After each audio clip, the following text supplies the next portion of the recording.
PTI ने party के साबिक सीनियर नायब सदर और रुकने कौमी असम्बली शेर अफजल मरवत की बुनियादी पार्टी रुकनियत मनसूख करते हुए उनसे कौमी असम्बली की रुकनियत से भी मुस्ताफी होने का मुतालबा कर दिया। पीटीआई के एडिशनल जनरल सेक्रेटरी फिरदौस शमीम नकवी ने नोटिफिकेशन जारी करते हुए कहा कि पीटीआई ने संगीन खिलाफ वर्जियों पर शेर अफजल मरवत की बुनियादी पार्टी रुकनियत मनसूख करने का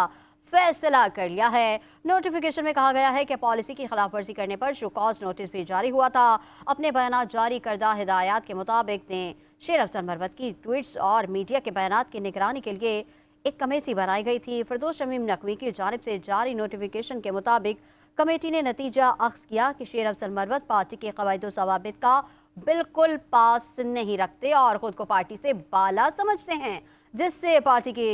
तस्वीर और पार्टी का बयानिया बुरी तरह मसख हुआ है। नोटिफिकेशन में कहा गया है कि कमेटी के नतायज और उनके ताज़ा बयानात और कमेटी को मौसूल होने वाली शिकायत के पेश नज़र उनकी रुकनियत ख़त्म करने की तजवीज़ दी जा चुकी है और इसकी मंजूरी बानी पीटीआई ने दे दी है। कमेटी ने कहा कि शेर अफजल मरवत एक बाइज़्ज़त शख्स है, लिहाजा उन्हें कौमी असम्बली से इस्तीफ़ा दे देना चाहिए, जो उन्होंने पीटीआई के नामजद उम्मीदवार की हैसियत से जीती है और दोबारा इंतखाब होगा।